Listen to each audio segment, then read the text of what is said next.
Salutare dragi prieteni și bine ați venit la o nouă rețetă! Azi pregătim o prăjitură de post simplă, rapidă și mai ales delicioasă. Vă invit să rămâneți până la finalul acestui video pentru a vedea ingredientele și modul de preparare.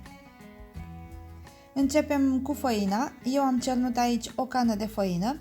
Acum o voi cerne și pe cea de-a doua. După cum vedeți, cana mea nu este foarte plină, îi lipsește cam un deget la cană. De asemenea, nu trebuie să îndesați foarte mult făina în cană.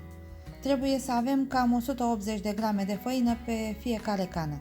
Este foarte important să cernem făina înainte de a prepara orice prăjitură sau orice desert, pentru că în așa fel eliminăm eventualele impurități din făină și în același timp o oxigenăm, pentru ca preparatele noastre să iasă mai pufoase. Deci în total avem nevoie de 360 de grame de făină. Acum o vom da deoparte și vom continua cu celelalte ingrediente. Într-un bol încăpător vom adăuga o cană de ulei. Cana nu trebuie să fie foarte plină, de asemenea trebuie să fie goală cam de un deget. Deci sunt 250 de ml de ulei. Adăugăm la fel o cană nu foarte plină de apă minerală gazoasă. Punem și 3 sferturi de cană de zahăr.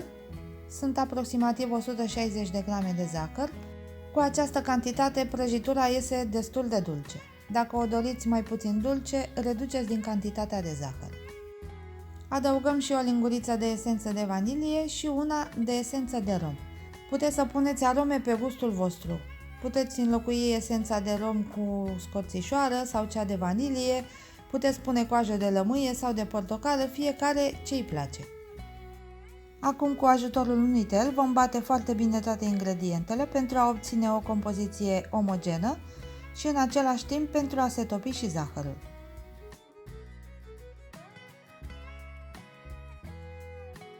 În continuare începem să adăugăm făina, puțin câte puțin, și o vom încorpora cu ajutorul telului.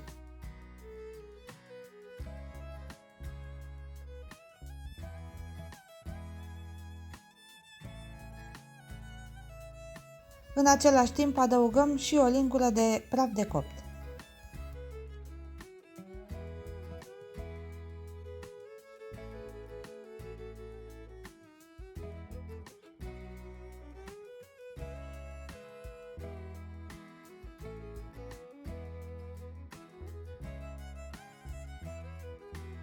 Și pentru a-i da un pic de umiditate prăjiturii noastre, avem nevoie și de un măr. Eu l-am decojit și i-am scos și cotorul, iar în continuare îl voi răzui. După ce am răzuit mărul, îl vom stoarce separat într-un castron pentru a scoate un pic din sucul care îl conține. Sucul obținut de la măr îl puteți bea după aceea pentru că este extraordinar de bun.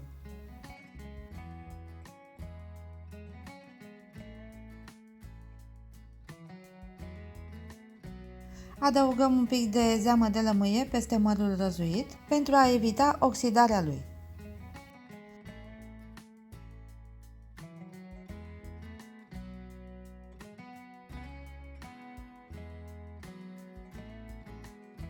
Iar acum îl putem pune peste compoziția anterioară și amestecăm foarte bine pentru a-l încorpora.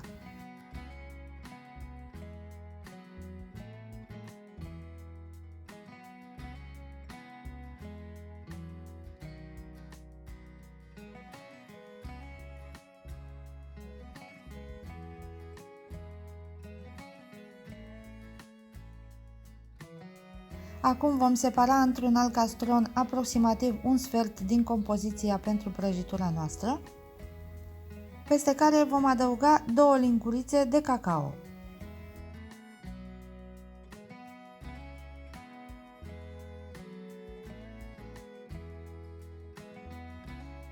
Vom amesteca foarte bine pentru a încorpora cacao.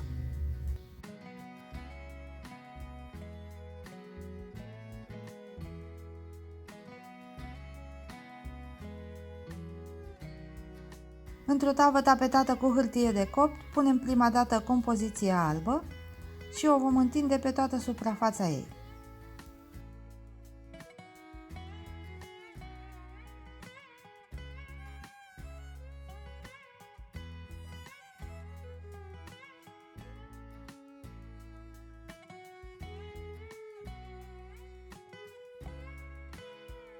După aceea, pe deasupra, adăugăm compoziția cu cacao, iar după aceea o vom întinde și pe aceasta pe toată suprafața. Dimensiunile tăvii mele sunt de 30 pe 20 de centimetri, dar puteți să folosiți și o tavă mai mică, așa prăjitura vă va ieși un pic mai înaltă.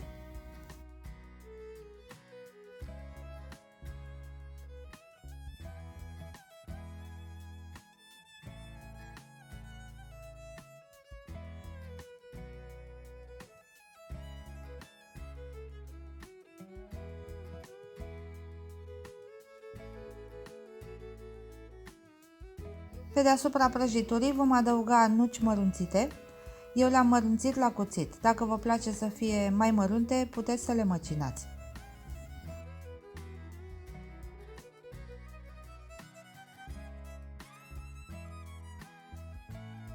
Punem tava la cuptorul preîncălzit la 180 de grade Celsius pentru aproximativ 35-40 de minute sau până când trece proba cu scobitoare. Prăjitura mea este gata, a stat la cuptor 38 de minute. Acum o voi lăsa să se răcească aproximativ 5 minute în tavă, după care o voi scoate pe un grătar și o voi lăsa să se răcească complet. Când prăjitura s-a răcit, putem să începem să o tăiem. Eu prima dată am să-i tai marginile pentru a o îndrepta, după care o voi tăia în romburi și pătrate, pentru a vă da o idee, dar voi puteți să o tăiați în forma dorită.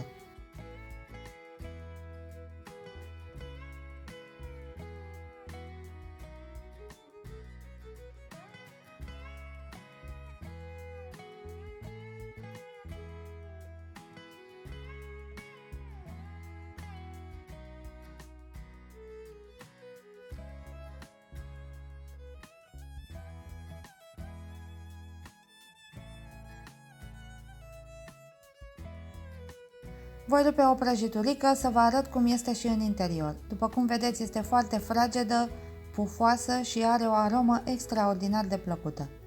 Sper să vă placă ideea și să pregătiți și voi această prăjitură de post fără cântar. Ați văzut, măsurile putem să le facem cu cana.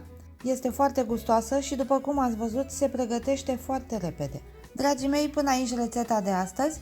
Dacă aveți întrebări sau alte rețete pe care doriți să le pregătesc, puteți să-mi lăsați un comentariu. Nu uitați să apreciați pagina de Facebook și Instagram, linkurile le găsiți în descrierea acestui videoclip. Eu vă aștept și la următoarea rețetă, aveți grijă de voi și pe curând!